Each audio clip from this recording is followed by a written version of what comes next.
I started feeling it like towards the end of the interview. Holy shit. I can see it. I was like, holy shit, really? Like, now's the time?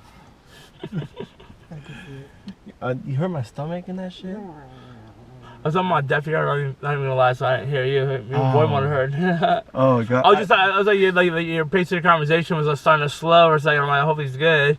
Yeah, and like, fuck, like, I in the corner of my eyes kept seeing this fool laugh. I'm just like, fuck, dude, like, he hears my stomach. So fucking funny. All right, cool. All right, so, you ready? Yeah.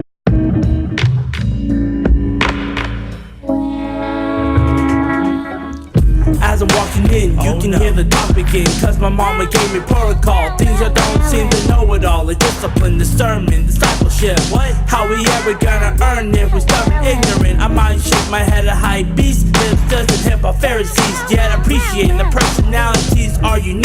Using a hustle smart. What's going on, YouTube? It's your boy Reckless, DWR, one more time with another interview. This time we're doing another segment of Album Conversations. Here I got the homeboy J Quest from Frisco. What's going on, homeboy? What's happening, man? Yep. Happy to be here. Yeah, he's dropped a new project, man. Let him know what's going on with it. Hey, for some of y'all that might know, I'll go by the name of J Quest, J Quizzy if you fly, and hey, I'm from San Francisco, California.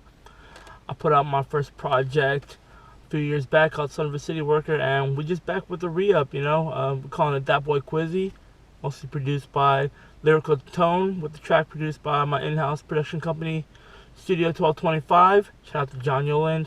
Shout out to Lee Parvin, handling that down.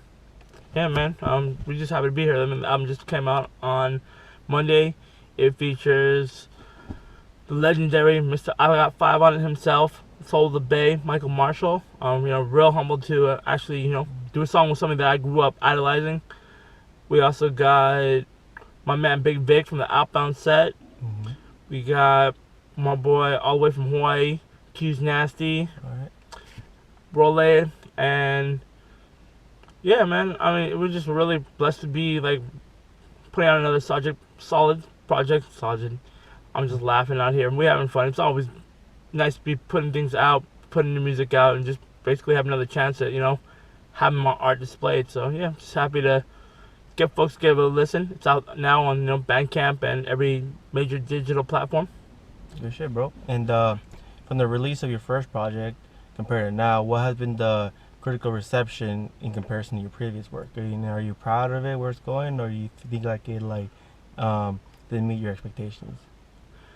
Me personally, if you're asking me, I would say that I'm hoping that if listeners listen to my first project or they listen to my second project and they look at what they're looking for is growth. We wanted to show lyrical growth, delivery growth. Always been told I had a nice ear for beats, a nice ear for concepts. My pen game was nice, and we just wanted to show that there was some lyrical growth along with the delivery, and that was the main part. Is that we want to come with new flows for your ears. Yeah. And do you feel like you accomplished that with this project? I feel like we've set a bar, and we've raised that, and this album recording was done in 2017, and I have no excuses, so I think it was a solid effort. I'm definitely looking for what the streets are going to say about it. I'm looking for them to speak on it, because I can say, oh yeah, my shit's hot, my shit's dope, but I really want y'all to go out and take a listen, and let me know what's going on. Don't be afraid to go on my Instagram or leave a comment on YouTube when you hear the music videos. I'm leaving it for the streets to put the final word on it, but I definitely feel that we definitely came with a stronger project, and that's the idea each time. Next time I have a project out, I definitely want to try to outdo myself. Definitely. And the artwork on it is very interesting as well. It's a very animated style project. I really enjoy when artists do stuff like that, when they incorporate any animation involved with their artwork. What inspired that? Yeah, shout out to Tiffany Burris, who actually held down all the artwork on that. She's coming from a Crayon Beats magazine co-owner as well. Nice. And she does stuff on the side as far as covers and single art. Basically, I always really enjoyed watching Blue Planet, underwater theming. So anything that was James Bond, Thunderbolt. Obviously, my name's J Quest is a rap name. I grew up watching a lot of Johnny Quest, so a lot of those dope shows, they were underwater, scuba diving, having scuba action. And I just wanted to go a little bit left field. I felt the time was right. You know, we're doing a summer album. You know, I grew up in Hawaii for half my life, so we'd always been fascinated with aquatic life for real.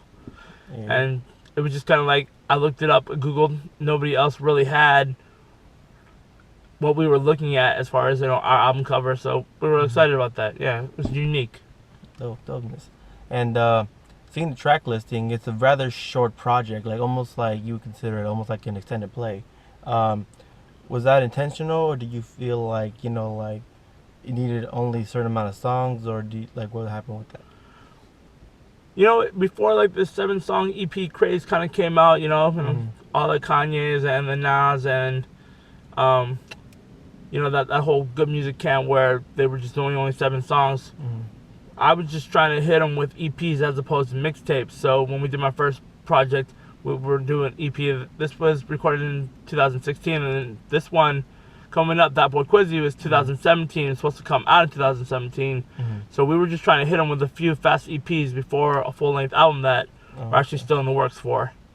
All right, cool. So it's almost just a little like practice games before the big game type of deal. You know what I'm saying? Like, Yeah, I mean, I would say it's appetizers for the full course. You know, we want to serve a whole, you know, 4-course meal, and you know, we have yet to even serve dinner. Those are just some appetizers. all right, Yeah.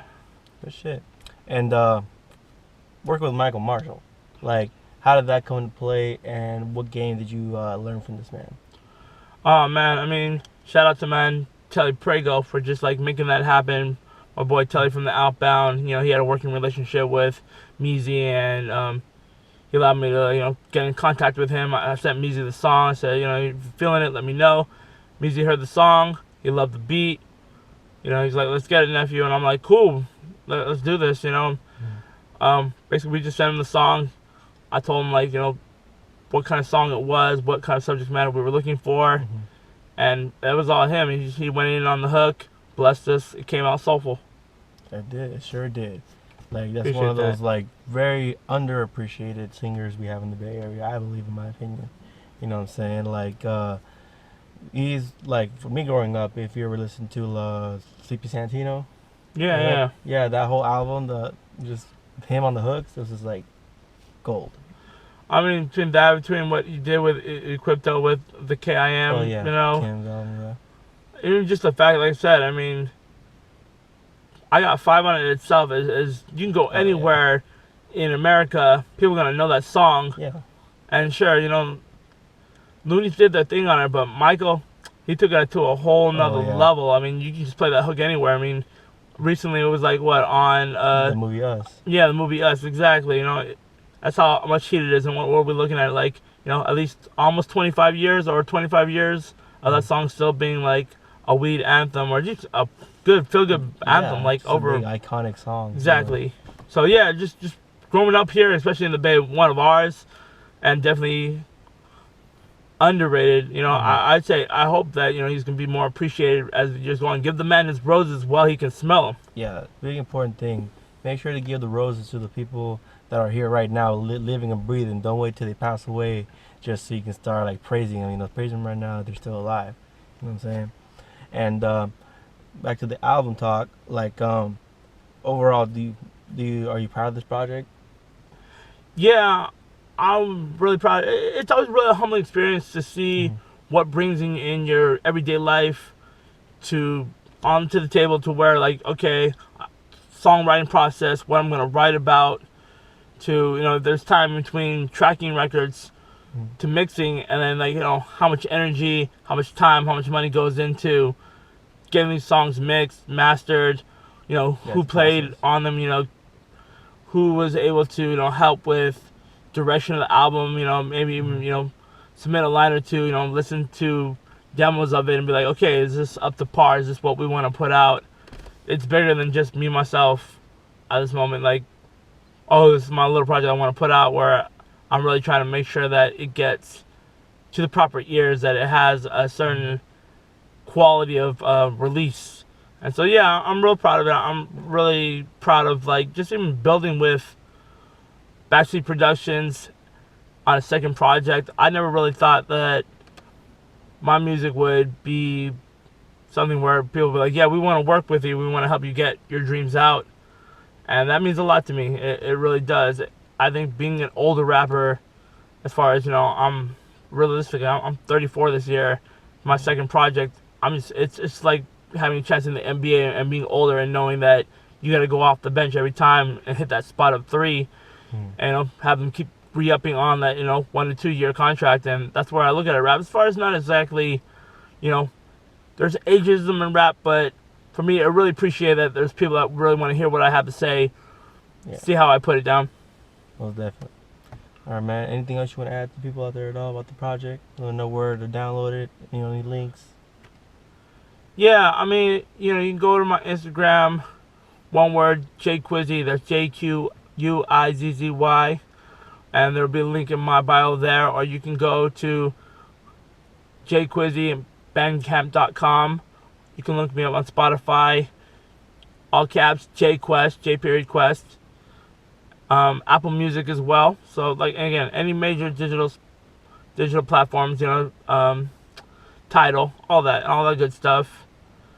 And definitely, hit me up, follow me, Twitter, J_Quizzy. We're glad to interact, build with anybody. Good shit, brother. All right, y'all.